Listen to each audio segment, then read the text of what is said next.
to ignore. At that instant, a violet-haired woman unleashed an area-strengthening buff, empowering everyone. A muscle brute wielding a colossal mace charged to smash Makoto. The strike landed cleanly. His head twisted entirely and the brute laughed, boasting it was far too easy. Yet the protagonist merely reset his face. All stared in shock. What kind of being could endure a strike like that? But Makoto only wished to know, were these men underlings of that group? None replied. He said since they had attacked him, it no longer mattered anyway. He lunged at the first foe and in an instant drove a direct blow to his stomach. The fool failed to react and Makoto warned them. Any malice directed at him would be judged as hostility. Two more advanced. One even managed to slice his arm. The man cheered, but Makoto calmly tore off his own arm and shoved it into the man's mouth. At the same time, he seized the other man's face, his limb, regenerating instantly before driving a crushing punch into him. Now only the witch remained. She invoked her violet lightning spell, striking Makoto directly. She smirked, claiming it mattered not how swift a person could be. This attack was inevitable. The problem? He rose unharmed. She was bewildered. How could this be possible? She launched more strikes, releasing a barrage of lightning at him. Yet even after all that, he calmly advanced toward her. She panicked and tried fleeing, but he warned she would never escape this place. And with that, all were bound within the trees. I truly believed he was about to kill them all, but it made no sense to torment the entire world. At least he looted something out of it. He seized their supplies. Then he returned to his sister, who had just awakened. You were really sleeping soundly, huh? She asked where the clothes had come from. He simply replied, a very kind soul gave them to me. She smiled, and he added he even brought some garments for her too. They dressed together. He cut his hair and nodded. The dynamic duo was ready. They kept fleeing through the woods, paused briefly atop a mountain and reached a waterfall within a cave where they would spend the night. He had even stolen some food from those foes. Manori ate cheerfully while Makoto analyzed their situation. At least they now carried weapons and food now. The issue was it contained no details about everything occurring. So he said he would head into the city to learn the situation and gather more provisions until he returned. She was to remain hidden there. Now, walking among the bustling streets, Makoto was stunned by how advanced the city was. He bought some chicken, then went to the market and a short while later sat in the plaza thinking, how will I possibly kill those other four? Two was merely the support member, yet those men truly knew how to fight. And to ensure they suffered greatly, the cruelest deaths imaginable, he needed to learn each of their weaknesses. That was when he spotted an airship overhead broadcasting a video of Kira. The whole Bakuran crew appeared in the footage. While the leader spoke about how their comrade had been cruelly tortured, they would never forgive the person who murdered the savior of this city, Teru. And right then, they displayed a portrait of Makoto and his sister. Makoto instantly grasped why all those people were hunting him. Meanwhile, Kira, fake tears streaming down his face, sobbed theatrically, declaring that they would not let the killer escape and that everyone would make them pay the price. The protagonist realized this was the best way for that bastard to cover up the crimes he had committed. But for him, it made no difference from the very beginning. He was resolved to bring him down. Several days after they fled, Shikaru was violently beating a green-haired man, ordering him to bring at minimum one scrap of useful intelligence. Sajirai urged him to relax right now. They had already leveled up a lot, so they didn't even need those two anymore. On the other hand, Sia grew nervous about the chance their crimes might be revealed to the world. Kira, however, brushed it off, insisting that was the least of their concerns. The whole world saw those two as enemies, and with a 500 million bounty on each of their heads, they would be hunted down. Shakara demanded to know what the plan was to simply let them escape so easily after all they had done to Teru. They tortured their comrade, so he would never forgive them. He vowed to seize them and inflict suffering far worse than ever before. Yeah, buddy. Honestly, truly indeed, that's going to be extremely difficult. I honestly have no idea what you're planning to do. Tell me, what can you do? You're the one who will suffer, you bastard. Sayuri said she understood how he felt. Tu was targeted because he was the weakest. The fool Shakara was ready to snap until he was restrained by chains. She urged him to calm down since those two were not even a true threat to them. At that, Kira advised everyone to relax a little. They had to recall Makoto had left a message saying he would come to kill them, which meant they only had to prepare. Panic was needless. Besides, the whole world stood on their side. So it didn't matter where they fled, they would still be found. Shakara refused to agree. Akira simply told him to calm down, because to the world, they were heroes destined to slay the Demon King. That was sufficient for today. It was best if everyone returned to rest so they wouldn't grow exhausted. But Shakara, grinding his teeth, swore inwardly he would never forgive them. He vowed he would be the first to hunt them down. That same morning, the siblings awoke in the cave. They had slept soundly since one of them had cast an illusion ability to conceal their presence. Not sure which one, but someone had. Now that they were refreshed, it was time to resume their journey.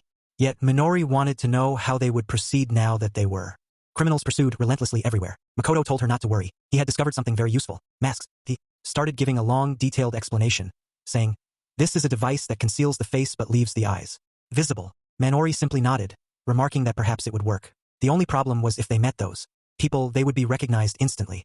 Manori then asked where they were going. Makoto responded they were headed to a dungeon, another realm apart from the real world, hidden beyond gates, a place where ordinary people were never even permitted to step foot inside. The terrain was extremely complex, making it the perfect place to conceal themselves, and according to the guidebook he found in the city, there was a swamp dungeon atop this mountain that would become their base.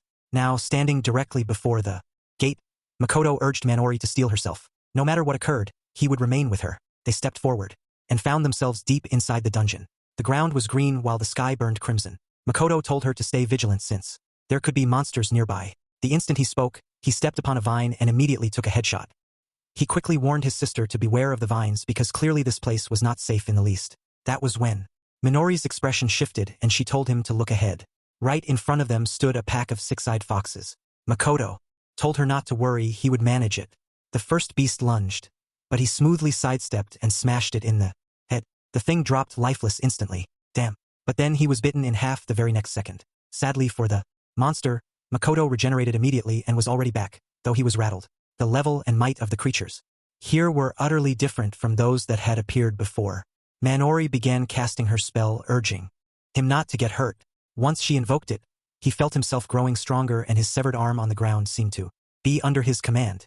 He ordered, and the arm shifted, floating in the air. Then he forced the creature's jaws open and drove a punch straight into the middle. But of course, the poor guy was drained and Manori immediately called out to him.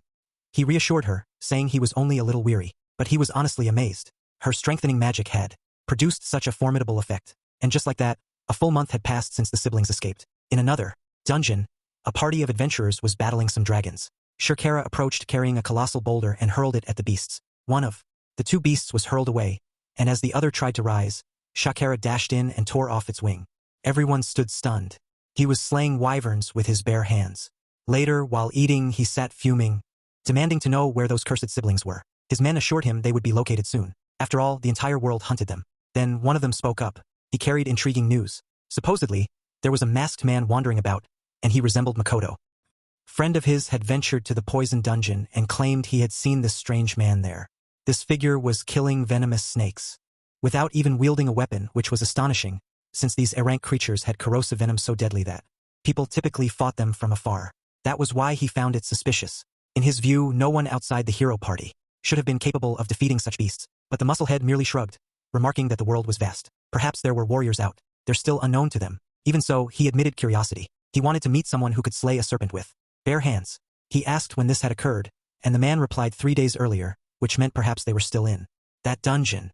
One of them began suggesting they go tomorrow but was struck in the face before he could finish. Shakera proclaimed they were heading there immediately. Hunting this masked man sounded thrilling. Meanwhile, sure enough, our hero and his sister were still in the same swamp hunting. And in that instant, he noticed a portal opening. From afar, he could sense the aura of Kandu Shakera. Makoto swiftly warned Manori that he was going, but she, terrified, insisted she wished to go with him. He told her to remain calm. They had grown so much stronger. It was time for their vengeance to advance another step. She understood, though she saw the worry on his face. Still, Makoto kept preparing, declaring that one thing was certain. He would not die.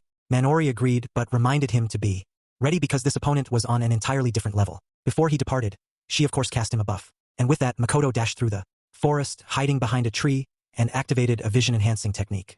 Through it, he witnessed the exact moment that better. Then he mimicked a wild boar and formed an idea. He sliced his own finger slightly, then pierced the beast. This triggered a hypnosis ability, enabling him to make the creature perceive whatever he wished. He repeated this. This triggered a hypnosis ability, enabling him to make the creature perceive whatever he wished. He repeated this with several more and commanded them all to assault the entrance. At that instant, one of Shakera's men shouted ahead, warning that something was rushing toward them. A full herd came charging in their direction, but Shakera only grinned, saying this was a fine warm-up. The squad began fighting while he laughed, boasting this was far too easy. Later, once they had finished, the group prepared to move again, but one among them requested a rest. Shakera insisted it wasn't needed, until the man suddenly claimed he felt strange and blood began pouring from his eye. The whole squad collapsed, writhing in pain, while Shakera failed to grasp what was happening. Then he realized there was poison everywhere. The issue? He had slain these beasts countless times, and this was never an effect they normally produced. In the midst of his thoughts, Makoto appeared right behind him, prepared to strike, but Shakera evaded. Makoto lunged for it, stab, and Shakera, not recognizing him, remarked, "You're the masked guy." Then he seized the blade with his bare hand, trapping Makoto's arm. Even so, Makoto resisted the strike and was hurled backward. They locked eyes for a moment. Then Shakara smirked, saying he could tell from Makoto's movements and defiance that despite the rumors, this man was actually powerful. He truly admired this fighter. Yeah, just as I expected. He still didn't recognize who Makoto was, and now Makoto was bewildered. Then Shakara said, "I like the strong and despise the weak who deserve death. These..." And now Makoto was bewildered. Then Shakara said, "I like the strong and despise the weak who deserve death. These should join us. If you swear under the banner of Bakurin, you'll gain wealth, honor, and women. Everything in this world could be yours. Now tell me your reply to this magnificent offer." Makoto gave no answer. Kongu pressed, saying he would repeat himself just once more. He admired the strong and loathed the weak. Those fools following him might have had some potential, but sadly they did not, and that was why he scorned them. At best, they served perfectly well as mere punching bags. Makoto recalled that was exactly how he had once been treated. And so he asked, "Why do you delight in tormenting the weak so much?" Kongu answered, "Because it's fun. Whenever I strike a weakling, the reaction is always identical. They beg for mercy, plead for forgiveness, and cry for help, their faces contorted, filled with terror. Nothing is more entertaining than seeing their desperate expressions." In an instant, Makoto tried to land a blow on him. But Ku caught his arm, saying, "That was a fine punch. Truly, the best way for men to understand one another is by fighting." First, he prepared to counter, but Makoto slipped aside, grabbed his chest, and leapt back just as anticipated. This brute was a monster. Kongu charged again, this time unleashing an explosive punch. It landed clean, sending Makoto hurtling across the swamp, tearing up the ground in the process. That was the most powerful strike he had ever endured in his life. Kongu approached, asking, "How could you possibly survive that blow?" It was remarkable. Someone actually endured 30% of my strength. Realizing this wasn't even Kongu's full power, Makoto hesitated for an instant. Kongu pressed, demanding, "Aren't you going to draw a weapon or something? You'd better give it your... Well, I want a true fight where we both go all out so I can prove who's the strongest." Makoto lunged once more, this time wielding his knife. The strike looked ready to slice Kongu's leg, but the blade shattered. Kongu smirked, saying, "My body is like steel. Nothing will ever leave a mark on me." Then he unleashed his blazing aura, and declared, "By now you should already realize the difference in our strength. You cannot win." Even so, Makoto rushed in again, barking at him to shut up, annoyed. Kongu struck him in the ribs, sending him flying into the swamp. The brute laughed, jeering, "Oops, sorry for tossing you into the venom.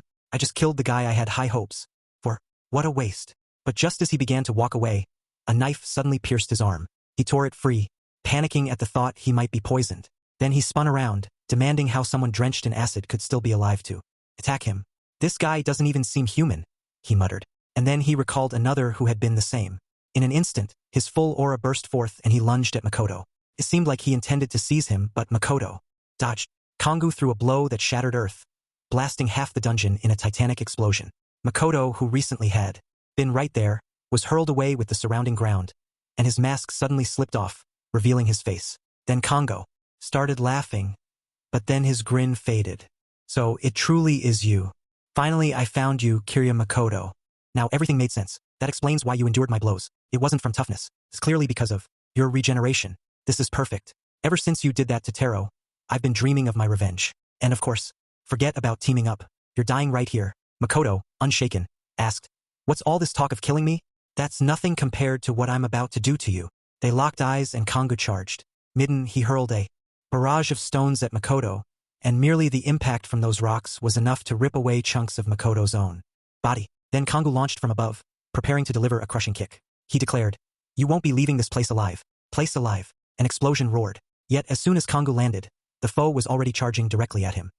Solid punch slammed into the center of his face. But the brute only grinned. "Is that all you've got?" And with that he countered with a savage strike, smashing Makoto against the wall. Advancing, he began to notice something strange. "Why is the boy trembling?" Then he laughed. "I knew it. It's fear, isn't it? The terror I carved into you. Through all this time, it's etched into your body." Makoto was fleeing, his face showing despair, but clearly this brute was playing some twisted chess against the poor fool. Kongu slowly asked, "Do you remember the days you were tortured?" Meanwhile, behind his back, Makoto awakened the power of his arm. The strike came from behind, but Kongu merely elbowed it aside, shattering it. "That little trick is far too simple. I won't be defeated by something so weak." And with that, he delivered a crushing punch to Makoto's stomach, then followed with another across his face. As he spoke, Kongu remarked that he was curious about how Makoto had grown so strong in such a short period of time. If he refused to answer, he would simply beat him senseless as always until he revealed the truth. But what he truly wanted to know right now was if Makoto was present, then where his sister had disappeared to. The routine, as ever, would be far better if after beating you up, I could spend some time with your sister. This bastard must die already. Makoto, furious, tried to move, but was crushed once more. Kongu then stated that it seemed he would need to bind Makoto to stop regeneration now. However, as he glanced at the blood, Makoto's body had vanished. The protagonist now stood behind him, quietly waiting, surrounded by a strange aura, and the fool finally noticed. Makoto's regeneration had quickened significantly. In moments, a split second, he disappeared, then reappeared beside Kongu, fists poised to strike. Yet even then, Kongu managed to counter. To counter with his own blow, crushing Makoto's fingers. Kongu praised him. Really grew faster, yet against my strength it's useless. Your regeneration will never keep pace. With that, he tore off another arm and then delivered a savage kick to the other limb. Makoto crashed back to the ground, utterly broken. Dismembered, Kongu sneered. Your greatest flaw is relying too heavily on regeneration. You don't even know how to defend yourself properly.